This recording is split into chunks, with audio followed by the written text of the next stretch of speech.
नमस्कार व्यूअर्स, मैं हूं अमीश देवगन और आप देख रहे हैं आर पार का बेहद विशेष एडिशन। सनातन में श्रद्धा रखने वाले देश और दुनिया के करोड़ों लोगों के लिए क्या नया साल गोल्डन ईयर यानी स्वर्ण साल साबित होने जा रहा है।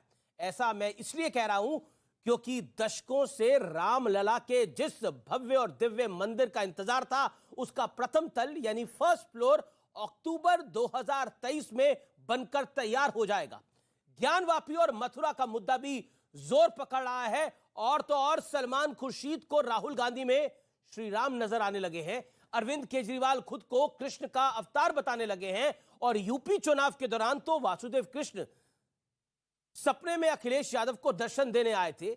इतना ही नहीं, कांग्रेस के दिग्गज नेता पूर्व केंद्रीय मंत्री ए.के. एंटनी कह रहे हैं कि कांग्रेस को चुनाव जीतना है तो बहुसंख्यकों को साथ लेना ही पड़ेगा, वरना मोदी को हराना अब मुश्किल हो चला है।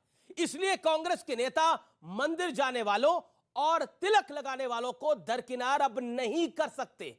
और मुद्दा सिर्फ सियासत का नहीं है, क्योंकि काशी और केदारनाथ से लेकर महाकाल लोक तक सनातन आस्था के तमाम बड़े केंद्र अब पहले से ज्यादा दिव्य और पहले से ज्यादा भव्य हो चुके हैं।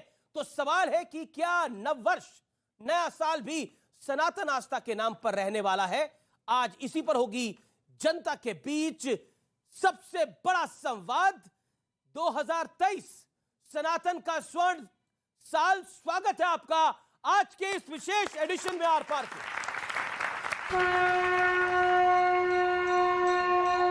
सियावर रामचंद्र की, सियावर रामचंद्र की। जय जय श्री राम। क्या 2023 सनातन आस्था का स्वर्ण काल साबित होने वाला है? क्योंकि सनातन आस्था से जुड़े मुद्दे गिनते जाइए।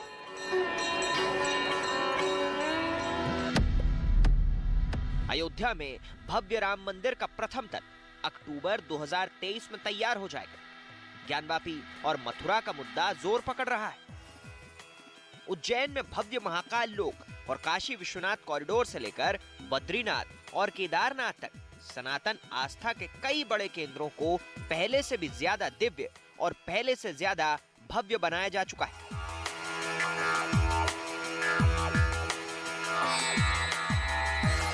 लेकिन मुद्दा सिर्फ इतना ही नहीं। सलमान खुर्शीद को राहुल गांधी में प्रभु श्री राम दिखने लगे।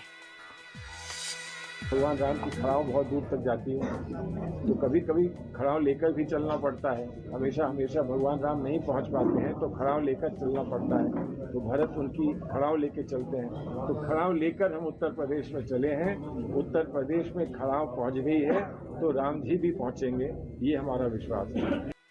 चाटुकारिता की पराकाष्ठा हम सबके आराध्य मर्यादा पुरुषोत्तम भगवान राम से एक व्यक्ति की तुलना करना जो भ्रष्टाचार के आरोप पे बेल पाकर बाहर है। कांग्रेस के बड़े नेता और पूर्व केंद्रीय मंत्री ए.के. एंटनी का बयान भी सुन लीजिए, जो कह रहे हैं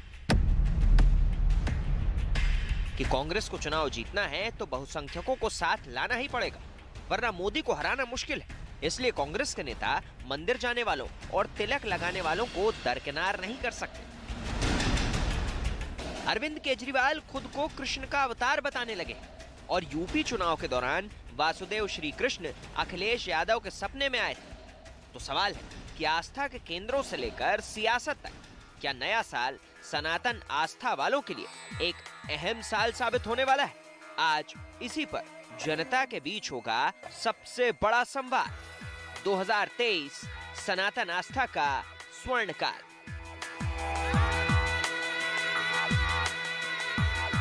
चर्चा सबसे पहले तो हमारे तमाम मेहमानों का अभिनंदन है, तमाम व्यूअर्स का अभिनंदन है। मेरे साथ आज जुड़ रहे हैं खास तौर पर डॉक्टर सुधांशु त्रिवेदी, भारतीय जनता पार्टी के लोकप्रिय प्रवक्ता हैं, सांसद हैं, आपका अभिनंदन है। और इस साल जो स्पोक्स पर्सन की रेटिंग आई उसमें नंबर 1 पर भी आए, तो उनका जोरदार स्वागत है एक बार फिर से। मेरे साथ स्वामी दीपांकर हैं, आध्यात्मिक गुरु हैं, उनका अभिनंदन है। मेरे साथ रितेश्वर जी महाराज हैं, सदगुरु, आपका भी अभिनंदन है, जोरदार तालियों से स्वागत करिए। मेरे साथ अंसार रजा है, चेयरमैन गरीब नवाज फाउंडेशन के, बड़े लंबे अरसे बाद हमारी स्टूडियोज में दिख रहे हैं, उनका अभिनंदन है। मेरे साथ मौलाना साजिद रशीदी हैं, उनका अभिनंदन है, आपका अभिनंदन है। मेरे साथ शादाब चौहान है, नेता पीस पार्टी के, उनका अभिनंदन है। तो आप तमाम लोगों का एक बार फिर स्वागत है। साल 2023 सनातन आस्था के लिए मैं शुरुआत आपसे करता हूं रितेश्वर जी महाराज। सनातन आस्था के लिए बड़ा साल होगा। बड़ा साल इसलिए होगा कि कहा जाता है लीगली 50 साल का इंतजार रामलला के मंदिर के लिए करना पड़ा और वैसे 500 साल का इंतजार करना पड़ा। क्या कहना चाहते हैं?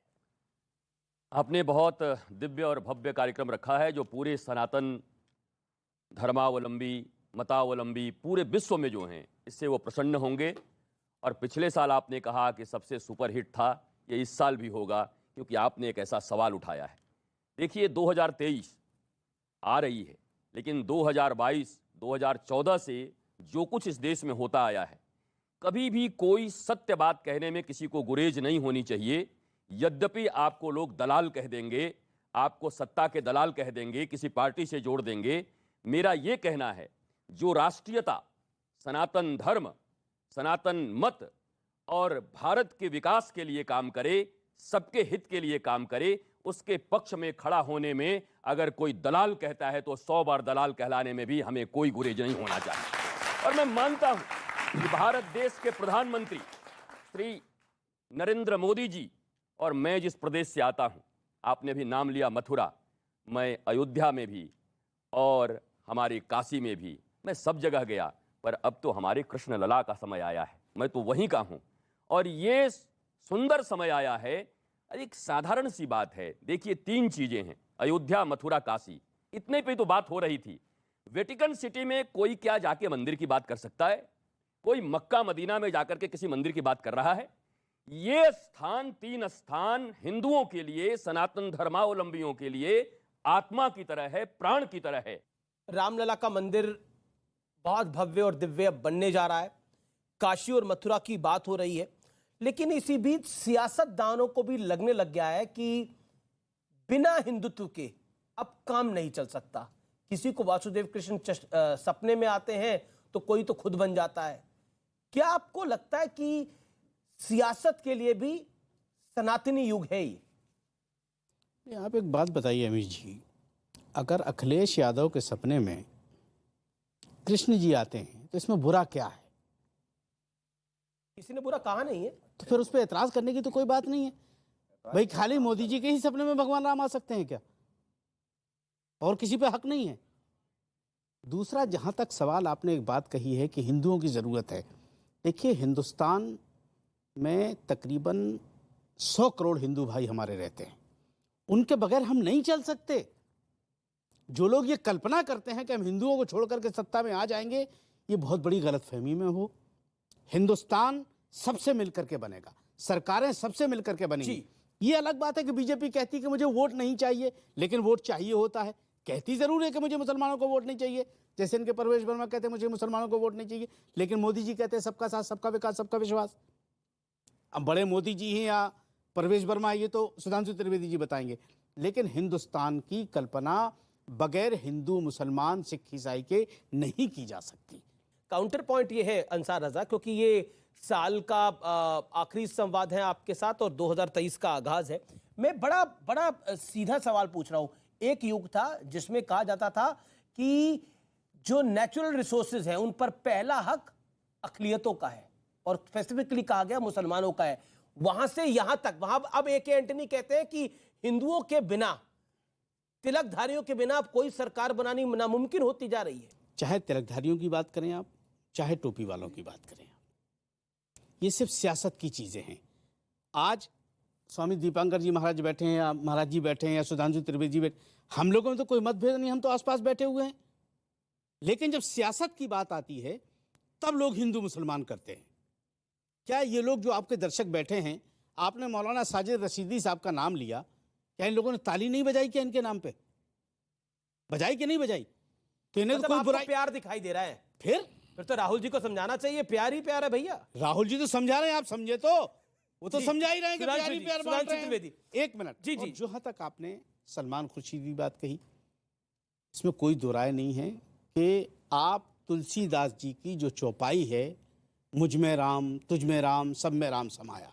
हमें तो आप में भी राम दिखता है, तो उसमें क्या कीजिए, आप राम इतराज दिख कीजिएगा। सकता है आपको किसी में, फिर क्या, सबका डीएनए एक है, राम आपको किसी में भी दिख सकता है। हम तो आपकी बात कर रहे हैं एक, ना। एक, एक, एक, एक, एक पॉइंट है, सब में राम दिख सकता है, लेकिन राम के बराबर कोई नहीं हो सकता। बराबर कोई नहीं हो सकता। तो सलमान खुर्शीद ने तो राम के बराबर नहीं, खड़ा नहीं, करने की कोशिश देखिए, की। मेरा तो सवाल है कि एक बात किसी और सुनिए। धर्म के ईस्ट के एक साथ बात करता नहीं, तो पता नहीं, नहीं क्या कुछ हो जाता। देखिए, लेकिन मर्यादा- विषय वो नहीं है जी। प्रभु श्री राम के बराबर ना तो राहुल गांधी हो सकते हैं और ना मोदी हो सकते हैं। मोदी को तो कंपेयर ही नहीं करा ना किसी अरे ने। लोग तो फिर- भगवानों से जी, जी, भगवान कह रहे हैं ओके, उनको। सुधांशु त्रिवेदी। उनको तो लोग भगवानों जी, का जी, भगवान कह रहे सुधांशु हैं। त्रिवेदी।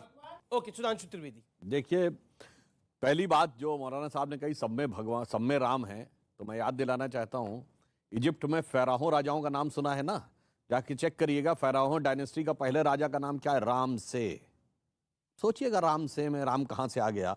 जॉर्डन रिवर, खूब इजराइल और फिलिस्तीन की लड़ाई होती है, जॉर्डन रिवर के वेस्ट बैंक पे बहुत बड़ा इजिप्ट का शहर है राम अल्लाह। अल्लाह समझ में आता है, राम कहां से आ गया है उसमें। इसलिए राम सब जगह हैं, चाहे इधर देखिएगा ईस्ट में या वेस्ट में दिखाई पड़ेगा। लेकिन अपने घर पे उनको मगर 50 साल अब मैं एक इंतजार करना सियासत पड़ा। का जवाब देता हूं और नए वर्ष का। देखिए, जो मौलाना साहब ने सियासत की बात की, देखिए प्रॉब्लम क्या है कि कुछ लोगों के माइंडसेट इस ढंग से भरने का प्रयास किया जाता है। मोदी जी ने तो सबका साथ सबका विकास की बात कही।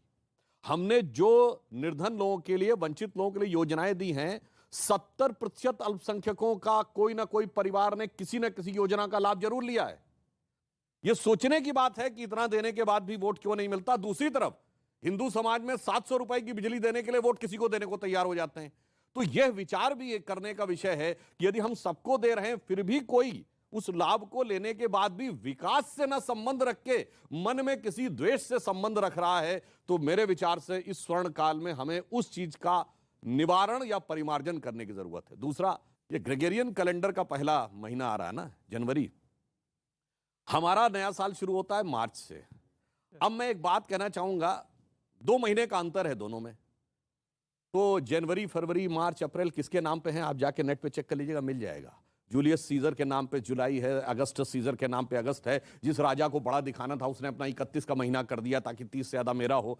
मगर 4 महीने ऐसे हैं जिनका उल्लेख ही नहीं मिलता कि कहां से है। सितंबर, अक्टूबर, नवंबर, दिसंबर। सितंबर क्या है? ग्रेगोरियन कैलेंडर का 9वां महीना, हमारे कैलेंडर का 7वां महीना। और अंबर कहते हैं आकाश को संस्कृत में। जब 12 जोडियक में आप डिवाइड करते हैं, जब सूर्य सप्त अंबर में है तो वो सप्तंबर है, अष्ट अंबर में है तो अक्टूबर है, नवम अंबर में है तो नवंबर है, दशम अंबर में है तो दिसंबर। और जिनको मेरी बात के ऊपर कोई यकीन ना हो तो मैं पूछना चाहता हूं, बता दो ओरिजिन ऑफ द वर्ड सितंबर, अक्टूबर, नवंबर, दिसंबर। और फिर यदि ये सब कुछ सच है तो जिन जिन लोगों ने अपने महीने का नाम बड़ा करने के लिए 31 का महीना किया, तो सारे कटने कहां से चाहिए थे? आखिरी महीने से कटने चाहिए थे ना। तो दिसंबर 28 का होना चाहिए था, फरवरी 28 का क्यों है? इसका अर्थ साफ है कि जैसे हमारा जिस समय चैत्र शुक्ल प्रतिपदा आती है मार्च के महीने में, सारी दुनिया में एक जमाने में वही कैलेंडर था। मगर अफसोस कि आज हम उसमें आ गए हैं। धीरे धीरे कुहासा छट रहा है। शोक की पिछली रजनी बीच विलसता सुख का नवल प्रभात, एक पर्दा व झीना नील छुपाए है जिसमें सुख गात। बहुत बड़े महत्वपूर्ण आपने बात करी और बहुत शानदार तरीके से आपने बात करी। मैं रुक करता हूं आपका शादाब चौहान। आज हम जब बात कर रहे हैं सनातन युग की, सनातन साल की, तो कई चीजें दिमाग में आती हैं। पहली चीज ये आती है कि इस देश के अंदर हर पॉलिटिकल पार्टी को रियलाइज होने लगा कि हिंदू भी अब एक बड़ा वोट बैंक है, उसको अवॉइड नहीं किया जा सकता। अमीर जी, हिंदू भी बड़ा वोट बैंक नहीं है, हिंदू ही वोट बैंक है। मुसलमान तो कभी वोट बैंक था ही नहीं ना है। मुसलमान कहीं वोट बैंक नहीं है। और ना कभी आप देखिए कब मुसलमान प्रधानमंत्री कब बना, हमेशा हिंदू या सिख ही बने हैं जनरली। तो और दूसरी चीज जो अभी सुधांशु भाई ने कही कि 700 के लिए दे देते हैं वो वोट नहीं, जो नहीं दिया, मुसलमान वोट नहीं दिए, 70% योजना का लाभ उठाते हैं।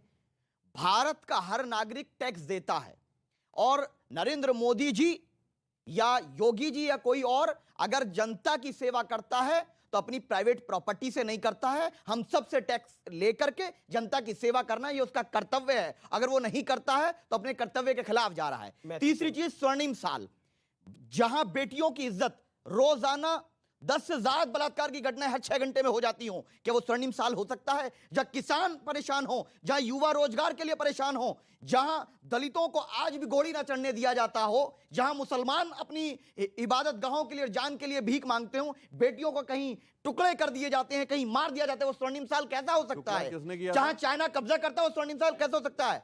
चाइना कब्जा करता है स्वर्णिम साल उसको बिल्कुल चाइना नहीं ने हो कौन सा सकता। कब्जा कर लिया हमारे ऊपर? सनातन का स्वर्णिम करा था 1962 के अंदर। नहीं, सनातन का स्वर्णिम साल वो होगा जब कैलाश पर्वत हमारे अंडर में होगा और पेंगोंग से लेकर सारे इलाके में हमारा सारी होगा। उम्मीद आपको और मोदी जी से है, पाकिस्तान इसका मतलब जब लाहौर नरेंद्र में मोदी से तिरंगा सारी उम्मीद है, लहराएगा, पेंगोंग भी लेकर आएंगे। जब लाहौर में तिरंगा लहराएगा वो स्वर्णिम साल कहलाएगा। बताओ सुधांशु जी, बताओ लाहौर में तिरंगा कब लहराना है? शादाब चांद तैयार है, मौलाना साहब तैयार है, अब सुधांशु जी कब तैयार है देश पूछता है। ठीक है जी। अब सुधांशु क्योंकि पॉइंट कर लिया, मुझे 30 सेकंड फिर मैं दीपांकर जी और आपके बता रहा हूं। ओके रशीद जी साहब के पास। लाहौर में उस दिन तिरंगा लहरा जाएगा जिस दिन भारत का कोई नेता अपनी कॉन्स्टिट्यूंसी को दिखा के ये कहना खत्म कर देगा कि देखो ये मिनी पाकिस्तान है। और शुरुआत हो गई उस दिन की जिस दिन हमारी सरकार आने से पहले बंगाल के मंत्री ने फरहाद हाकिम और सुनिए, नहीं अरे और एक और पूरी बात कर, अभी भी मंत्री है। हमारी सरकार आने से पहले इस देश में सुनिए धीरे धीरे परिवर्तन हो रहा है। हमारी सरकार आने से पहले इस देश में पाकिस्तान के झंडे लहराए जाते थे। पाकिस्तान जिंदाबाद जिंदाबाद घाटी में कहा जाता था, मेरी जान पाकिस्तान कहा जाता था। अब मेरी जान पाकिस्तान कहने वालों की जान सांसत में अटक गई है। चिंता मत करिए। और हकीकत जानते क्या हो गई है? हमारी सरकार आने से पहले हम जाके शिकायत करते थे यूएन में कि पाकिस्तान सता रहा है, आज पाकिस्तान शिकायत करता है जाके कि हिंदुस्तान आंख दिखा रहा है। और स्वर्णिम काल की शुरुआत और देखिए जनाब, याद करिए वो वीडियो, पाकिस्तान की संसद में खड़े होकर कहा था पाकिस्तान के सांसद ने कि शाह महमूद कुरैशी साहब जो फॉरेन मिनिस्टर थे वो आए, आर्मी चीफ आए, उनके पैर कांप रहे थे। उन्होंने कहा खुदा का वास्ता है अभिनंदन को शाम तक वापस कर दो वरना 9 बजे तक इंडिया अटैक कर देगा। अरे जनाब, इब्तिदाए इश्क है, रोता है क्या, आगे आगे देखिए होता है क्या। जी जी जी एक सेकंड मेरे साथ 2 मेहमान है जो अभी तक बोले नहीं है। ठीक है, अगर शाह महमूद कुरैशी के पैर कांप रहे हैं तो ये बात हमें एक मिनट, हमें सुनाने की क्या जरूरत है? हम तो चाहते हैं कि साला पूरा बदन कांपे उसका, हमें सुनाने का क्या मतलब है यार? ठीक है, नहीं ये तो उन्होंने बताइए, आपको सुना थोड़े रहे हैं, तो दुनिया को सुना रहे हैं भाई। हमें बताने का क्या मतलब है भाई? देश को जा रही है, हमें बताने का क्या मतलब है? अरे आपको कौन बता रहा है? अभी आपने जो बात कही, खड़े होके कि आप बोल रहे हो कि हम तो चाहते हैं उनका पूरा बदन कांपे। बिल्कुल साहब, तो हम कह रहे हैं ये बहस करने की जरूरत नहीं है। आप हमारे साथ खड़े होके कहिए ना, फिर एक मत हो जाइए। कहां खड़े होना है बताइए, चलिए। एक मत होने की जरूरत है। कहां चले, कभी देखिए, कहां चले देखिए बताइए। क्या है, जैसा मेरे गुरुदेव ने कहा, जैसे बादल छटते हैं तो हमें क्या दिखाई देता है? आप ही बताइए। मौसम साफ, सूर्य दिखाई देता है, हिमालय भी दिखाई देता है। तो वो जो बादलों में सनातन को छुपा दिया गया था वो बादल छट रहे हैं। किसने छुपाया था? 2023 में बादल छट रहे हैं। जी। और आपने बोला कि वो पूरा कांपेंगे, वो पूरा कांपेंगे। आप जो अभी यहाँ बोल रहे हैं, आप सब एक सुर में बोलिए। ठीक है, रशीदी साहब और स्वामी दीपांकर। रशीदी साहब, अब आप अपनी बात को रखिए। देखिए, एक तरफ अयोध्या की बात हुई, काशी और मथुरा की भी बात हो रही है, आप कैसे देखते हैं? आपका वक्त है ये। देखिए, अभी भाई ने भी कहा बादल छटे हैं। मैं ये पूछना चाहता हूं सभी लोगों से, पिछले 65-70 सालों में क्या मुसलमान की हुकूमत थी? सनातन छिप गया जिसमें, मुसलमान की तो नहीं थे 65-70 सालों में। सुन लीजिए सर, मैं बोल लूँ पूरी बात। जी प्लीज। मैं उस वक्त भी हिंदू थे सरकार के अंदर, आज भी हिंदू हैं। अब दोष मुसलमान का तो नहीं है अगर सनातन छिपा हुआ है। सवाल ये है सबसे बड़ा कि इस देश में सनातन का अच्छा सबसे साल वो हो सकता है जिसमें कोई आदमी भूखा ना सोए, जिसमें कोई आदमी बेरोजगार ना रहे, जिसमें सबको अच्छा स्वास्थ्य मिले, जिसमें सबको अच्छी एजुकेशन मिले। वो सबसे अच्छा साल हो सकता है। क्योंकि राम के चरित्र को जब हम पढ़ते हैं तो रामराज ये नहीं है कि आप तोड़िए मस्जिदों को। रामराज ये नहीं है। किस मस्जिद को तोड़ा? बाबरी मस्जिद को तोड़ा 1992 में। सारी दुनिया ने देखा। उसको तो कोर्ट ने भी नहीं माना मस्जिद। सर कौन कह रहा है? सुप्रीम कोर्ट ने। अब सुनिए, सुप्रीम कोर्ट ने फैसला देते हुए 4 मुख्य बिंदु पर बात की। उन्होंने कहा कि हमें ऐसा कोई साक्ष्य नहीं मिला जिससे मंदिर सर 30 सेकंड में कर रहा हूं कि जिससे यह साबित हो जाए मंदिर तोड़कर मस्जिद बनी। उन्होंने कहा कि 1949 में मूर्ति जो रखी गई वो चोरी से रखी गई। उन्होंने कहा 92 में जो बाबरी मस्जिद तोड़ी गई इनलीगल तोड़ी गई। उन्होंने कहा जो लोग इस कॉन्स्पिरेसी में शामिल थे उन पर सजा होनी चाहिए। तो ये सारी चीजें जब कोर्ट कह रहा है तो आप कैसे कह सकते हैं बाबरी मस्जिद नहीं टूटी?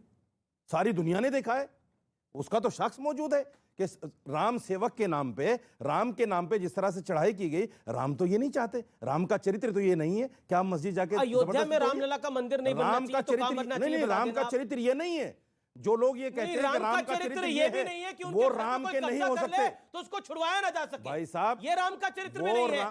कोर्ट से मंदिर पूरी तोड़ के मर्यादा नहीं के बनी साथ मस्जिद। अगर कुछ आप कोर्ट को नहीं मानते क्या? क्यों कोर्ट को ही तो माना, कोर्ट ने कहा, सुप्रीम कोर्ट ने कभी मस्जिद नहीं कहा, विवादित ढांचा का डिस्प्यूटेड स्ट्रक्चर ने कहा कि कोर्ट ने सदैव डिस्प्यूटेड स्ट्रक्चर वर्ड यूज किया है, बाबरी मस्जिद वर्ड नहीं यूज किया। सही बात बोल रहा हूं मैं, और भी बातें दिखाऊंगा। स्वामी दीपांकर, आप बोलिए अपनी बात को। मैं एक बात कहना चाहता हूं, 2022 जा रहा है, 23 आ रहा है, हालांकि हमारा साल नहीं है। सुधांशु भाई ने ठीक कहा, मगर दुनिया बनाती है, बहुत शुभ हो आप सबको, मगर 2022 में कहीं कुछ मिस्टेक रही है तो इसकी कतई अपनी आदत डाल लो, हम 23 में भी ऐसे ही रहेंगे।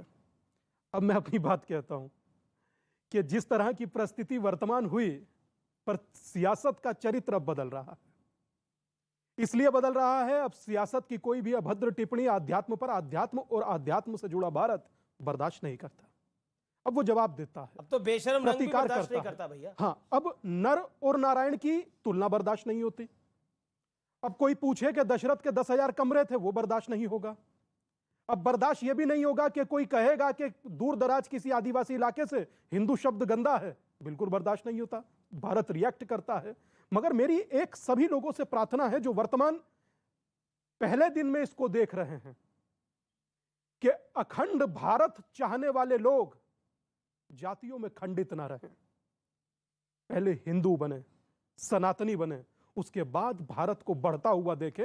और निसंदेह एक बात हमेशा याद रखिएगा, बढ़ते चले थे जब हम यारो आगे, तब कोई भी हमको डरा ना सकेगा।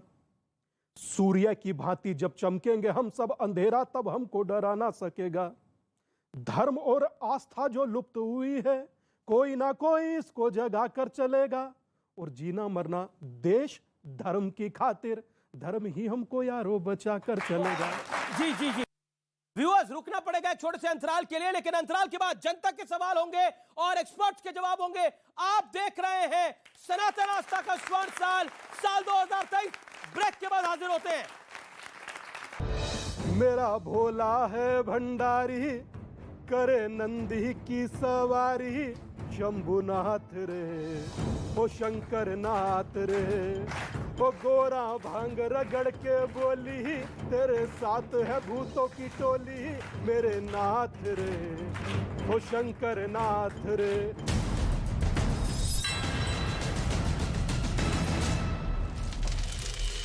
में ऋषभ पंत को पैर, पीठ और सिर में चोटें आई हैं। अस्पताल के डॉक्टर्स ने कहा खतरे से बाहर है ऋषभ पंत।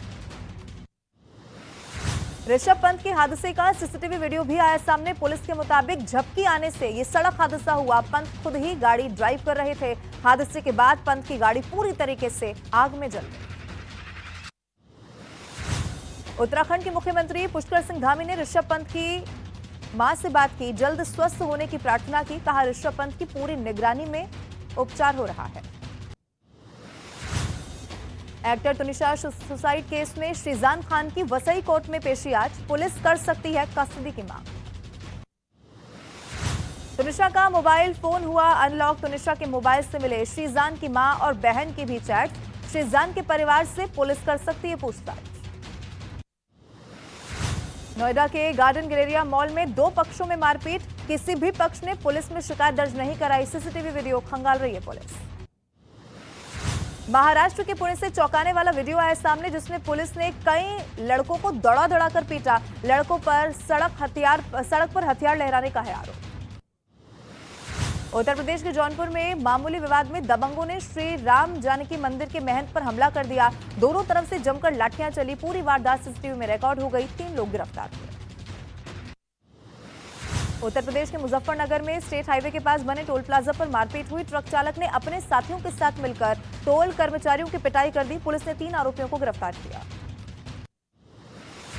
उत्तर प्रदेश के आगरा में एक शादी समारोह के दौरान विवाद बढ़ने के बाद जमकर मारपीट हुई। मारपीट की घटना सीसीटीवी में रिकॉर्ड हो गई। थाना ताजगंज इलाके का पूरा मामला। उत्तर प्रदेश के हाथरस में मामूली विवाद में दो पक्षों के बीच जमकर पथराव हुआ। छत से पथराव करने का वीडियो वायरल हुआ। पुलिस कर रही है मामले की जांच पड़ताल। उत्तर प्रदेश के मैनपुरी से छात्रों के दो गुटों के बीच जमकर मारपीट हुई। बेखौफ छात्रों ने खुद सोशल मीडिया पर पोस्ट किया मारपीट का वीडियो। पुलिस ने अभी तक नहीं की कोई कार्रवाई। उत्तर प्रदेश के इटावा में दो पक्षों में जमीन को लेकर बवाल। खेत में कई लोग एक दूसरे पर लाठी बरसाते हुए और पत्थर चलाते हुए नजर आए। मारपीट में दोनों पक्षों के कई लोग जख्मी हुए। झारखंड के हजारीबाग में एक दुकान के मैं जो आदमी जिस शख्स ने वो एक जिम्मेदार आदमी है उन्होंने बयान दिया है तो मुझे लग रहा है कि मेरी जबान से ज्यादा उनकी जबान से अच्छा लगेगा। अब बात को समझो आप। रशीदी साहब ने बयान दिया, वो यहाँ मौजूद है, उन्होंने अपनी ये जिम्मेदारी, आपने बोला वो जिम्मेदार आदमी है तो जिम्मेदारी वाला बयान है। जिम्मेदारी वाली बात उन्होंने कही है तो आप उनसे जवाब लेना चाहिए। आप इस पर नहीं कुछ एक नहीं, इसमें आप शादाब चौहान से पूछना चाहें, सुधांशु त्रिवेदी से, भाई ये तो ठीक है, इनके तो फायदे की चीज है तो ये तो जवाब देंगे। नहीं फायदा नुकसान नहीं है। अरे हम समझते हैं ना सर, हम समझते हैं सर उसको, हम समझते हैं उसको कि किससे किसको फायदा। बयान उन्होंने दिया, फायदा इनका हो रहा है। जाहिर है, तो मैं इसीलिए कह रहा हूं कि वो जिम्मेदार आदमी है, वो खुद जवाब देंगे। वो जिम्मेदार आदमी है। एक जिस लफ्जों में इन्होंने कहा है ये कोई नई बात नहीं है। ये यही बात हैदराबाद में बैठ के ओवैसी बोल रहे हैं, यही बात ये बोल रहे हैं कि 100 साल बाद आने दो, 100 साल के बाद आने दो, 100 साल के बाद आने दो। इनको ये पता नहीं है कि शायद इसी साल अब ये जनसंख्या नियंत्रण कानून आ जाएगा। अब कोई साल आने वाला नहीं है ऐसा, अब साल सनातन का आएगा। अच्छा, अब मुसलमान ही नहीं बचेगा। अब साल भारत का आएगा, मुसलमान ही नहीं साल बचेगा। भारत का होगा, सनातन का होगा, नहीं, अगर आनंद का होगा, प्रेम का होगा, अगर कुटुंबकम का होगा, आ जाएगा तो नफरत का नहीं होगा। किसी ने ये नहीं बोला। इसका मतलब यही हुआ। नहीं, नफरत का नहीं होगा, प्रेम का। शदाब चौहान लंबे अरसे से इंतजार करते हैं। सवाल भी ऑडियंस आपके ऐसे बयान होंगे मैंने सोचा नहीं था। जनसंख्या नियंत्रण कानून से मेरा क्या मतलब है भाई? और आप क्यों चिढ़ रहे हैं फिर? मैं तो नहीं महाराज, अगर मैं बोलूंगा सुनिए ये कानून क्यों चिढ़ रहे हो फिर आप? लाइए कानून। अगर आपका कोई मतलब नहीं है क्यों चिढ़ रहे हो फिर आप? कहिए लाइए कानून। आप बता दिया आपने। महाराज जी ने एक बहुत बड़ी बात कही। एक सेकंड शादाब चौहान। महाराज जी ने बड़ी बात कही कि इस साल जनसंख्या नियंत्रण कानून आने वाला है। जी। जो बात सुधांशु जी को नहीं पता, जो पार्टी के प्रवक्ता है रूलिंग पार्टी के, वो महाराज जी को पता है, जो इस बात को संदेशित करता है। मैं इस देश का साधु हूँ वो सुनहरी आधार पे बोल सकते और हैं। मैं सुन लीजिए कि इसका मतलब ये है कि भारत सरकार जो फैसले लेगी वो स्वतंत्र रूप से चर्चा करके देश हित की बजाय कोई अगर व्यक्ति बोल देगा उसकी बुनियाद पे लेगी। इनको कैसे मालूम है? क्या आपको ये मालूम नहीं? जो सादी प्रज्ञा ने बोला है उसका भी फेवर करेंगे फिर तो ये। दूसरी चीज ये है, मुझसे सवाल पूछा गया, अमीश जी सवाल मुझसे पूछा गया, का मतलब ये हो जाएगा। सवाल मुझसे पूछा गया है। Let me complete. Bharatiya Janata party ने जितने भी वादा किए, मैं भारतीय जनता पार्टी का सदस्य नहीं हूं, उन्होंने धारा 370 कहा, धारा 370 हटाया, राम मंदिर बनाने को कहा, राम मंदिर बनाई। उन्होंने ये भी कहा है कि कहीं ना कहीं जनसंख्या नियंत्रण कानून की जरूरी है, सामान्य नागरिक संहिता कानून की जरूरत है। मैं विश्वास करता हूं कि प्रधानमंत्री मोदी जी और उनकी पार्टी इस काम को करेगी। सुप्रीम कोर्ट और मंदिर के बारे में बता रहे थे सर। मंदिर मस्जिद तो हर सरकार का मुद्दा रहा है और सुप्रीम कोर्ट कांग्रेस के टाइम भी था और अभी भी है। तो अगर सुप्रीम कोर्ट किसी भी मुद्दे को कानून में रह के फैसला ले रही है तो आपको क्या दिक्कत है इस चीज से? ये बड़ा इंपॉर्टेंट बात है। अगर कोर्ट फैसला ले रही है तो फिर क्या दिक्कत है? क्योंकि अभी पीछे बात हुई कि काशी और मथुरा की भी बात होने लग गई है, कोर्ट में जा रहे हैं। कोई ये तो नहीं, जबरदस्ती तो किसी से कोई छीन नहीं सकता इस देश के अंदर। थोड़ी जबरदस्ती गई थी बाबरी मस्जिद। मोहतरमा, हमारे देश का एक संविधान है। मैडम जवाब सुनिए। एविडेंस नहीं है मैडम, एविडेंस नहीं है मैडम, एविडेंस नहीं है। आर्कियोलॉजिकल सर्वे ऑफ इंडिया के पास अरे जवाब तो सुनिए। आर्कियोलॉजिकल सर्वे ऑफ इंडिया के पास एविडेंस सच है। इन्होंने जो बोला कि कोर्ट ने कहा कि 500 साल पहले वहां पर कोई तोड़ा गया था, इसका आर्कियोलॉजिकल एविडेंस नहीं, क्योंकि सच है 1992 में वहां पे कोई ढांचा था, इसका कोई आर्कियोलॉजिकल एविडेंस सिर्फ डॉक्यूमेंट्री एविडेंस है। डॉक्यूमेंट्री एविडेंस है, कोई आर्कियोलॉजिकल एविडेंस नहीं है। इसलिए मैं कहना चाहता हूं आपसे ये उम्मीद नहीं। ये तो बहुत बड़ा बयान दे दिया आपने। गैर जिम्मेदार ये तो बहुत बड़ा बयान दे दिया आपने। मस्जिद का वीडियो अगर डॉक्यूमेंट्री एविडेंस को आप डिनाई कर दें, कुछ भी नहीं। एक साइड से बोले ना, शदाब बोल रहे हैं। अरे भाई मेरी बात तो सुनिए। मैं वही कह रहा हूं, डॉक्यूमेंट्री एविडेंस है, आर्कियोलॉजिकल एविडेंस नहीं है।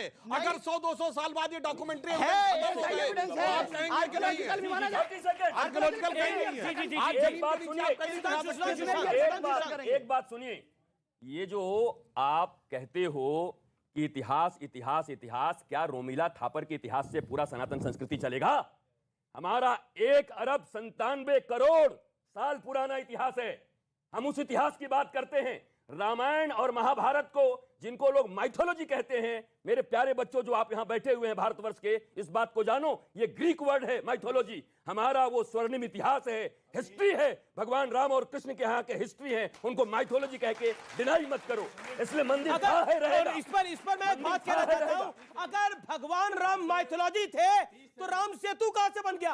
अगर भगवान राम माइथोलॉजी थे तो श्रीलंका में अशोक वाटिका कहां से है? अगर भगवान राम माइथोलॉजी थे तो अयोध्या कहां से है? अगर भगवान राम माइथोलॉजी थे तो चित्रकूट का वो पहाड़ कहां से आया? ये सब सच्चाई है। अगर वासुदेव कृष्ण सच्चाई है तभी तो मथुरा है। स्वामी जी ने एक बहुत अच्छी बात कही। ये माइथोलॉजी वर्ड कहां से आया है? अंग्रेजी में शब्द है ना मिथ, MYTH मिथ। ये मिथ शब्द कहां से आया है? संस्कृत के मिथ्या से आया है।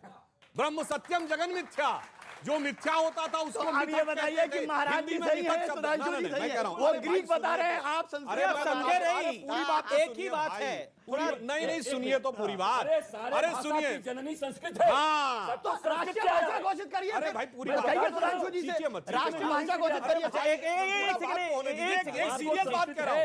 ये रखते साल की सुनिए, महत्वपूर्ण डिबेट है। मिथ्या शब्द से मिथक और मिथक से मिथ बना, ये मैं नहीं कह रहा हूं। ये विलियम जोन्स जो कलकत्ता हाईकोर्ट का जज था 1790 में, जिसने कहा कि ग्रीक और लैटिन सब संस्कृत से निकली, उसने प्रूफ किया है। भाई क्या बात कर रहे हैं आप? एक अभी बोला गया, अभी बड़ी महत्वपूर्ण बात बोली गई और अभी बोला गया कि संस्कृत को राष्ट्रीय भाषा घोषित कर दीजिए। तो आप प्रस्ताव तो डॉक्टर अंबेडकर आप अपनी पार्टी से प्रस्ताव पारित कराइए कि संस्कृत को राष्ट्रीय भाषा घोषित कर दिया जाए। तो कर देंगे, तो कर बीजेपी कर देगी। अगर कर देंगे तो बोलेंगे देखिए एक ही धर्म की बात हो रही है, नहीं कर रहे तो करो। आप बार बार इनको चैलेंज करते हैं। पिछले साल 2018-19 में आप लोग चैलेंज करते थे, राम मंदिर बना के दिखाओ, राम मंदिर बना के दिखाओ, 370 हटा के दिखाओ, 370 हटा के दिखाओ। कहिए क्या इन्होंने बनाया मंदिर? आप बोलिए, बुलवाइए प्रवक्ता नहीं आप बीजेपी के। इन्होंने अदालत ने बनाया या बीजेपी ने बनाया? बताइए, नहीं बनाया। बताइए, बीजेपी कानून लेकर वापस लीजिए, बोलिए। अपने शब्द वापस ले लीजिए आप। बीजेपी ने नहीं बनाया मंदिर। चाहे राम मंदिर हो, चाहे महाकाल, सहयोग होता है, सब कुछ सब कुछ सहयोग की बात है। मानो तो सहयोग, नहीं तो प्रयोग मान लो। ये आपके ऊपर है, इच्छा आपकी है। आप जो भी मानो। अमीश, आवाज होती है। मैं एक बात कहता हूं, देखो इसको सनातनी भाषा में कहते हैं राम कृपा से सब हो रहा है। सरकार का दबाव था कोर्ट पर। मेरा आपकी कृपा से एक साफ हो गया। वो कहते हैं, प्रभु राम का एक भजन है, मेरा आपकी कृपा से सब काम हो रहा है। सही बात है। मैं एक रोचक बात कहूंगा। आप सोचिए कि आजाद हिंदुस्तान में अभी अंसार भाई ने भी कहा कि बिना हिंदुओं के कल्पना नहीं हो सकती, सब लोगों का साथ जरूरी है। एक व्यक्ति सबके बीच में बैठकर कहता है कि 100 साल बाद यह संभव है, और कहकर हंसता है, फिर उसके बाद ताली मारता और दूसरे पे यूं कर देता। आप सोचिए कितना ये सोच डेंजरस है। कोई, मैं ये नहीं कह रहा हूं कि कम्युनिटी, एक व्यक्ति पूरी कम्युनिटी पर प्रश्न चिन्ह लगाता है। और सुनिए जो आपने कहा, उसका शब्द है होई हो सोई जो राम रचि राखा। आपने एक बहुत बड़ी बात कही शुरू में कि 2023 आ रहा, स्वर्णिम काल कहलाएगा, ठीक है ना? स्वर्णिम साल कहलाएगा। चलो मैं सुधांशु त्रिवेदी जी से एक सवाल पूछना चाहता हूँ, और बहुत मोहब्बत से पूछना चाहता हूँ कि सुधांशु जी जिम्मेदार आदमी हैं, पढ़े लिखे आदमी हैं और रूलिंग पार्टी के प्रवक्ता भी हैं। अभी हिंदुस्तान में कितने लोगों को फ्री राशन दिया जा रहा है? एक बात का जवाब दे दीजिए मुझे। कितने लोगों को राशन दिया जा रहा है सर? 83 पॉइंट कुछ करोड़ लोगों को दिया जा रहा है ना। इसलिए दिया जा रहा है कि उनके पास परेशानियां, जरूरत है। आप स्वर्णिम काल कह रहे हैं इसको। 85 करोड़ लोग बेरोजगार बैठे हैं और आप स्वर्णिम काल कह रहे हैं इसको। इनके पास कारोबार नहीं है, उसको आप स्वर्णिम काल कह रहे हैं। और आप कह रहे हैं मोदी जी ने बहुत अच्छा कर दिया। मतलब सरकार को राशन पहुंचाना पड़ रहा उनके घर पे कि वो मोहताज हैं, उनके पास कारोबार नहीं है। मैं आपसे जानना चाहता हूं, उनके पास कारोबार नहीं है, रोजगार नहीं है, ताकि सरकार उन्हें खिला रही है। देखिए, वो 80 करोड़ लोगों को अनाज क्यों पहुंचाना पड़ा? जब कोविड आया, लोग कहते थे अगर हम बैंक के अकाउंट में पैसा भी पहुंचा देते, सप्लाई चेन तो खत्म हो गई थी, दुकानें बंद थी। अगर सारे लोग पहुंच जाते दुकानों पर राशन खरीदने के लिए, राशन नहीं था। तो ये जो मूर्ख लोग हम लोगों को बता रहे थे कि पैसा दीजिए, पैसा दीजिए, मोदी जी ने समझदारी के साथ कहा। कोविड को गए हुए कितने साल हो गए? कितने साल का हुए? अरे दोबारा है अभी, दोबारा अभी तो दोबारा अलर्ट आ गया है। मतलब राहुल गांधी की अभी दोबारा अलर्ट आ गया है। राहुल गांधी की यात्रा रोकने तक रहेगा, राहुल गांधी की यात्रा रोकने तक रहेगा कोविड। एक मिनट, राहुल गांधी की यात्रा रोकने तक रहेगा कोविड। राहुल गांधी की यात्रा रोकने तक रहेगा। चाइना में भी राहुल गांधी की यात्रा निकल रही है क्या, जो वहां पर आया हुआ है? यहाँ की बात करो ना, तो वही अलर्ट वहीं से। चाइना की बात क्यों कर रहे हो भाई? इंडिया की बात करो। देखिए, बात स्वर्णिम काल की चल हमारे रही इतने है। अच्छे सवाल को आपने कितनी खूबसूरती से टलवा दिया कि 80 करोड़ लोग बेरोजगार बैठे और आपने हंसी में उड़ा दिया सवाल सबसे ज्यादा को। क्योंकि बेरोजगार बीजेपी किसमें? फंस रही है उसमें, भाजपा फंस रही है उसमें, मोदी जी फंस रहा है उसमें, तो आपने खूबसूरती से टाल दिया उसको। अरे मोदी यही जी तरीका है आपका। मोदी जी को तो आप कब से फंसाने की कोशिश कर रहे हैं 2002 हम से। क्यों वो फंसाएंगे? फंस ही नहीं पा रहे आपके कांटे वो में। खुद फंसेंगे यार, हमको बताएंगे। देखिए, वो खुद फंसेंगे, हमको जिस बताएंगे। ढंग से अगली वेव आने का खतरा आसन्न दिखाई पड़ रहा है, मालिक ना करे चाइना हमारे में मुल्क में त्राई आए। मची हुई है, उसके बाद कोई ये कहे कि कोरोना चला गया तो वो स्वर्णिम काल नहीं, इसके इन लोगों के दिमाग पे राहु काल चढ़ा हुआ है। इनको इस बात को समझना चाहिए। सुन लो साहब, अब नहीं कमाल है, तो कोरोना काल क्यों नहीं कह रहे? तो कोरोना काल कहिए फिर। कोरोना काल कहिए, अरे सुधांशु को बोलिए काल ना। क्यों कह रहे हैं? कोरोना काल कहिए इसको फिर। पूरी बात सुनिए। हाँ, मैं पूरी बात जो स्वर्णिम कह रहा काल क्यों कह रहे हैं हूं। इसको? अरे चाइना में कोरोना में तबाही हुई, यूरोप में तबाही हुई, देखा क्या था इटली में माहौल, और क्या था इंग्लैंड में माहौल, क्या था अमेरिका में माहौल, कितने लोग मारे गए। उसके मुकाबले भारत जिस परिस्थिति से निकलने में सफल हुआ, यह दर्शाता है कि मोदी जी की क्षमता और भारत की आंतरिक क्षमता दोनों ने मिलकर वह कमाल दिखाया गंगा है। में मगर लाशें भी अफसोस देखी की है बात लोगों यह ने, है, मगर अफसोस की बात यह है, सर गंगा में लाशें एक देखी, मिनट, मोदी एक को मिनट, जिम्मेदारी एक नहीं मिनट, दी। एक मिनट। गंगा में सुनिए, जहां पे आप देखी तो सुनिए जिम्मेदारी सुनिए नहीं बता रहा हूं, जिस जगह पे कहीं वहां उसके बाद एक नहीं अनेक टीवी चैनल ने दिखाया 10-10 महीने बाद भी, क्योंकि वहां पर लाशें दफनाने की परंपरा उस क्षेत्र में, और आज भी जाके देखिए तो वहां पर दिखाई पड़ती है। ये केवल बनाया हुआ व्यवस्था थी, केवल एक परिस्थिति बनाने के लिए। और एक और मैं बात कहना चाहता हूं, यह देश वो देश था जिसने कोविड को मोविड बोला, राहुल गांधी ने। यह बताइए, इनमें से किसी ने, पूरी दुनिया ने कहा वायरस कहां से आया? चाइना से। किसी ने ची बोला शी जिनपिंग के बारे में? सब आके मोदी जी के खिलाफ बोलते हैं। क्योंकि बार बार कहा जा रहा है कि सनातन का स्वर्ण साल इसको क्यों कहा जा रहा है, देश का स्वर्ण साल इसको क्या क्यों कहा जा रहा है। भारत G20 की अध्यक्षता कर रहा है, यह हर देश प्रेमी के लिए, भारत के लिए स्वर्ण साल है। भारत ने अपने लगभग 100 करोड़ लोगों को वैक्सीन लगवा दी है, यह भारत के लिए स्वर्ण साल है। भारत इस युग में खास तौर पर इकोनॉमी के लिहाज से, जो जनाब ने भी बात करी, इकोनॉमी के लिहाज से हम 5वीं बड़ी अर्थव्यवस्था बन रहे हैं और हम 5वीं ग्रोइंग इकोनॉमी बन रहे हैं। यह भारत के लिए स्वर्ण साल है। और सबसे बड़ी बात, आज विश्व में 2 देश लड़ाई लड़ रहे हैं, रशिया और यूक्रेन। और बाहर के देश क्या कहते हैं कि अगर इस लड़ाई को कोई रुकवा सकता है तो वह भारत रुकवा सकता है। यह भारत के लिए इसलिए स्वर्ण साल है। और अर्थमेटिक के हिसाब से, क्योंकि सुधांशु त्रिवेदी केमिकल इंजीनियर भी है और ज्योतिष भी जानते हैं, अर्थमेटिक के हिसाब से मैं ये फैक्ट है व्यूअर्स आप सबके लिए। और इसमें और देखिए, अगर जैसे हम डॉक्टर सुधांशु त्रिवेदी को मैं कई सालों से जानता हूं, बड़े पढ़े लिखे व्यक्ति हैं।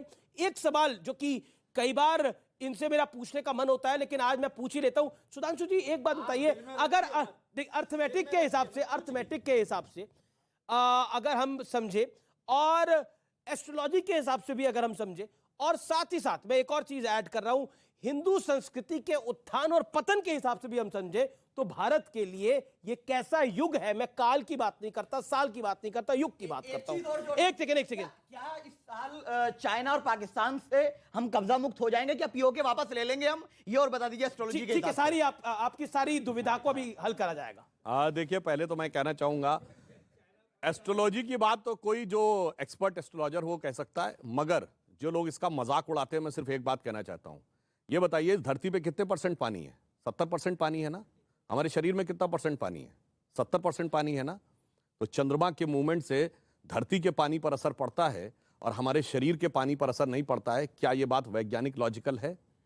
इसका अर्थ हुआ कि हर मूवमेंट के साथ असर पड़ता है। अब यह है कि अभी साइंस को उस मूवमेंट का असर नापना नहीं आया है, इसलिए वो इस ढंग का मजाक उड़ाते हैं। पर जहां तक आपने काल की बात कही, तो मैं ये कहूं कि जब भगवान राम का भव्य मंदिर आगे बढ़ रहा है, और ये कोई लोग कहते थे ना रामलला हम आएंगे मंदिर वहीं बनाएंगे, तारीख क्या नहीं आप कहते बताएंगे। थे भैया? नहीं, तारीख नहीं बताएंगे। वो तारीख नहीं थी, वो काल चक्र की गति थी, क्योंकि भगवान राम का मंदिर काल चक्र की एक बड़ी गति का प्रतीक था। और इसीलिए आप देखिए, ज्यों-ज्यों भारत आगे बढ़ा, त्यों-त्यों राम मंदिर का मामला आगे बढ़ा। हम 47 में आजाद हुए, कॉन्स्टिट्यूशन लिख के किस दिन तैयार हुआ? 26 नवंबर 1949, और रामलला प्रकट हुए 22-23 दिसंबर 1949। अब आप आइए, उसके बाद भारत के अंदर सबसे बड़ा परिवर्तन आया, अर्थव्यवस्था का परिवर्तन आया। 90 से 91 के बीच में अर्थव्यवस्था का ढांचा भी टूटा और विवादी ढांचा भी टूटा। भारत के अंदर भी बड़ा परिवर्तन आया, और इसके बाद सबसे बड़ा चेंज आया राम मंदिर के समय में। मैं बताना चाहता हूं, जब 2002 में एक बार शिला पूजन हुआ, 2002 और 3 जाके चेक कर लीजिएगा, 2002-3 पहली बार ऐसा था जब हम एक क्वार्टर के लिए चाइना को आगे निकले थे 10.5% के साथ। फिर आया 2010, जब इलाहाबाद हाईकोर्ट की लखनऊ बेंच ने जजमेंट दिया।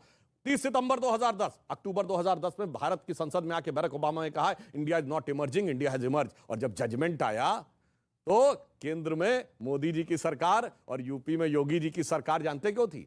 जब प्रतीकात्मक कार सेवा हुई थी, हमने की थी 9 नवंबर 1989, जाके चेक कर लीजिएगा, देवोत्थानी एकादशी थी। 30 अक्टूबर 1990 देवोत्थानी एकादशी थी। देवता जागृत हुए थे, वह कार्य सफल हुआ, क्योंकि भगवान राम जानते क्या है? तात ना राम नहीं नर भूपाला। ये कोई मनुष्य नहीं था इनका आप जन्म मांग रहे थे। तात राम नहीं नर भूपाला, भुवनेश्वर कालहु कर काला। ये काल के काल थे, और काल चक्र की बदलती हुई गति अब दिखाई पड़ रही है। बड़ा इंटरेस्टिंग है ये एनेक्डोट। ओके, आप कुछ कहना चाहते हैं, बोलिए। ये क्या है, जुमलेबाजी जो है बड़ी अच्छी कर लेते हैं ये बीजेपी के जितने लोग हैं सारे। और जिसको अमित शाह ने कहा था कि ये 2 करोड़ नौकरियां भी जुमलेबाजी का एक हिस्सा है, 2 करोड़ नौकरी के लिए सब चल रहा है ना। सर सुन लीजिए, धैर्य रखिए। अच्छा, ये आज मुसलमान खामोश है, ये 2 करोड़ नौकरी के लिए? यहाँ तो आप मंदिर और मस्जिद की बात कर रहे हैं। नहीं, मुसलमान तो इसलिए अच्छा, निजाम में मुस्तफा वाले 56 देशों में कितने लोग हैं? बीच वाले सर एक मिनट, जो बीच में बैठे। नहीं, मुसलमान इसलिए खामोश है कि सुप्रीम कोर्ट का जजमेंट आ गया, इसलिए खामोश है। हम इसलिए खामोश नहीं कि हम कमजोर हैं, हम इसलिए खामोश हैं कि सुप्रीम कोर्ट का जजमेंट है। हम देश के संविधान को उल्लंघन नहीं करना चाहते, हम सुप्रीम कोर्ट के अनादर नहीं करना चाहते, इसलिए खामोश हैं। मैं समझता हूं कि बहुत सकारात्मक सुधांशु भाई ने कहा, उसके बाद चीजें सकारात्मक ही बढ़े तो ज्यादा अच्छा है, क्योंकि आपको लग रहा है सकारात्मक बढ़ रही है? बेसिक एक तरफ से नहीं बढ़ेगी। मैं तो अब ये मांग करूंगा, सुधांशु जी भी आज यहाँ बैठे हुए हम सभी लोग हैं, हमारी शिक्षा नीति हमारे देश के पुरातन सनातन नीति के अनुसार होनी चाहिए, ताकि आने वाली 3 पीढ़ियों के बाद हर बच्चा गर्व से कह सके मैं सनातनी और मैं भारतीय हिंदू हूं, ये कह सके। बड़ी मैं एक बात, क्योंकि सनातन पे गर्व की बात हुई, सनातन के स्वर्ण साल की बात हुई, एक चीज बीते 3 सालों के अंदर खास तौर पर पोस्ट 2018 हमने देखी है, इसमें सरकारों का अपना काम होगा लेकिन समाज का भी अपना काम होता है, और पीछे बीते 1 साल में हमने इसको ज्यादा देखा है। और इंटरेस्टिंग फैक्ट यह है कि इस बार काशी विश्वनाथ यानी बनारस ज्यादा लोग गए हैं, जितने लोग गोवा जाते हैं उससे ज्यादा लोग काशी विश्वनाथ गए हैं, यानी बनारस गए हैं। तो ये अपने आप में दिखाता है कि ये जो उत्थान है, ये जो संस्कार है, ये अब दिखाई देने लगे हैं। और साथ ही साथ हमें अपनी संस्कृति पे गर्व होना चाहिए। लेकिन एक दौर ऐसा था कि हम अपनी संस्कृति पर सवाल खड़ा करते थे, तो जो हमारी संस्कृति है वो बदल नहीं सकती, चाहे 100 साल हो जाए, रशीदी जी आपके लिए मुखातिब है, चाहे 200 साल हो जाए, चाहे 500 साल हो जाए, हमारी संस्कृति जो थी, जो है, वही रहेगी, वो बदल नहीं सकती। क्या चक्कर आएगा? अभी सुधांशु जी ने अभी बाबर कहीं आए, चले गए। जी ने कहा है, अरे भाई हम जब नहीं मानते हैं चक्र मानते हैं, आप तो मानते ही नहीं भाई। सुधांशु जी ने कहा है कि चक्र आएगा, बाबर आए चले गए, औरंगजेब आया चला गया, औरंगजेब आया चला गया। आज भी आप अपने घर में चाहेंगे कि मेरा बेटा राम और भरत जैसा हो, औरंगजेब जैसा ना हो, जो अपने बाप को अपने भाई का कटा हुआ सिर देता है। मैंने बोला कि जिस वक्त बाबरी मस्जिद बनी मुसलमान, ओके, ये सच्चाई है। आज जब बाबरी मस्जिद टूटी तो हिंदू शासक थे। आज मैं आपकी बात से खुश हूं। बताइए, आपने कहा, यकीन मानिए मैं जीवन में पहली बार यह शब्द बोल रहा हूं, आज सच में अमीश भाई को सुनकर मुझे लगा हम लोगों को प्राउड होना चाहिए, हम हिंदू हैं, सनातनी हैं। एक पंक्ति कह दो। प्राउड होना चाहिए। आज समझे ना? आज यहाँ महाराज जी हैं, सुधांशु जी हैं, वो स्पष्टता के साथ बताएं कि क्या भारत के अंदर क्या वेस्टर्न कल्चर सनातन संस्कृति पे हावी नहीं हो गया? क्या ये live in relationship, love affair और इस तरह की फिल्म बनना, ये क्या ये सनातन संस्कृति का हिस्सा है? उस पर आपका क्या स्टैंड है? सुनिए, एजुकेशन पॉलिसी, सुनिए, अमित भाई का जवाब देता हूं संस्कृत इसका को भी। ऑफिशियल लैंग्वेज, भाई साहब, सुनिए, प्लीज, प्लीज। संस्कृत को ऑफिशियल लैंग्वेज अगर बनाया जाएगा, हमारे बच्चे जो सनातन धर्म का भी पालन करते हैं, अगर वो संस्कृत में वेदों का अध्ययन करेंगे तो मैं समझता हूं कि नफरत आधी रह जाएगी। करिए संस्कृत को ऑफिशियल लैंग्वेज करिए और सनातन संस्कृति जो है सीता रूपी महिलाओं को आगे बढ़ावा दीजिए। जो सीता रूपी महिला है, राक्षस रूपी, ताड़का रूपी महिलाओं का आपके लिए ताली बजा देता हूं। मैं एक बात, इनके लिए ताली बजा। सुनिए, बहुत अच्छा बोला। सादाब के अंदर का चौहान आज दिख गया। चौहान चल गए, सादाब के अंदर का चौहान। मैं एक बात कहूंगा, आखिरी दौर है, आखिरी 5 मिनट। शादाब भाई, मैं आपकी बात का स्वागत करता हूं इस उम्मीद के साथ कि भविष्य में सनातन संस्कृति को जोड़ने वाली, जातियों में बटे हिंदुओं को एक करने वाली भिक्षा यात्रा में आप मेरे साथ चलें। और अगर मेरा तो पॉइंट ये है कि भारत की संस्कृति में दारा शिको भी है, भारत की संस्कृति में दारा शिको भी है, तो दारा शिको जैसा भाई बनिए, औरंगजेब जैसा क्यों बनना है? मेरा ये कहना है कि भाई जो बैठे अपने अंसार रजा, ये पूरी डिबेट में ले रहे हैं मजा। और सुधांशु जी ने कहा कि सादाब खान है, बन गए चौहान है, और रशीद खान, इन पे इन्होंने ऐसा दिया बयान, इस पे कौन है मेहरबान जी। और भैया मेरे सुधांशु राष्ट्रीय प्रवक्ता, इनका डंका बस्ता बम्बई हो चाहे कलकत्ता। अब इधर आ जाओ, ये महाराज जी हमारे संत हैं, ब्रह्मचारी संत हैं, सब लोग आ जाओ, इनकी शरण में सभी के दुखों का होगा अंत है जी। बहुत बढ़िया, बहुत बढ़िया। अच्छा, नए साल पे आपका कोई रेजोल्यूशन तो होगा, एक लाइन, नए साल पे कोई रेजोल्यूशन तो होगा आपका? मैं ये कहना चाहता हूं जी, बोलिए। सबसे अच्छा साल वो होगा जब देश से गरीबी, बीमारी और ये कोविड जैसी चीज जो ला रहे हैं ना बार बार, ये खत्म हो जाएगा। नहीं, कोविड को लेकर मजाक नहीं उड़ाना चाहिए, बीमारी है, खतरनाक बीमारी नहीं। इस नए साल के अवसर पर सबको शुभकामनाएं देते हुए मैं यही कहूंगा कि हमारी सरकारों से अनुरोध है कि राष्ट्र की सुरक्षा, महिलाओं की सुरक्षा और युवाओं के रोजगार की सुरक्षा हमें सुनिश्चित करनी चाहिए। हमारे विरोध हो सकते हैं, लेकिन हम सब भारतीय हैं। छोटी हो या बड़ी हो, डगर जानते हैं हम, किस तरह से कटेगा सफर जानते हैं हम। तुम नफरतों के लाख जलाते रहो चिराग, भारत को जोड़ने का हुनर जानते हैं। जी देखिए, मैं एक पंक्ति में कहूंगा, अभी तक भारत का स्वाभिमान टूटा फूटा पड़ा था, गौरव के स्थान टूटे हुए पड़े थे, समाज जात पात में टूटा फूटा पड़ा था। तो अब स्वर्णकाल कैसे आ रहा है? अटल जी की इस पंक्ति से कहना चाहूंगा, टूटे हुए तारों से फूटे बासंती स्वर, पत्थर की छाती में उग आया नव अंकुर, झरे सब पीले पात कोयल की कुहुक रात, प्राची में अरुणिमा की रेख देख पाता हूं, गीत नया गाता हूं, गीत नया गाता हूं। अब आपको तो कोई भजन सुनाना पड़ेगा या कुछ सुनाना पड़ेगा स्वामी जी। चलो सखी वहां चले जहां बसत ब्रजराज, गोरस बेचत हरि मिले, एक पंथ दुई काज। बहुत बढ़िया, बहुत बढ़िया।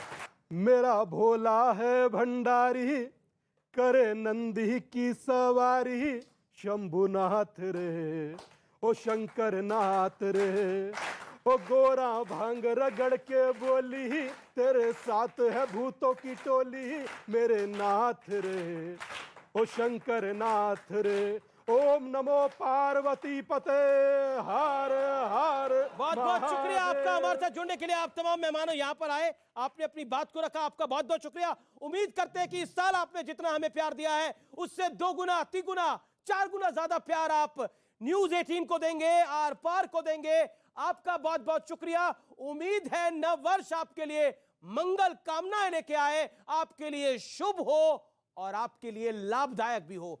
नमस्कार, जय हिंद, वंदे मातरम।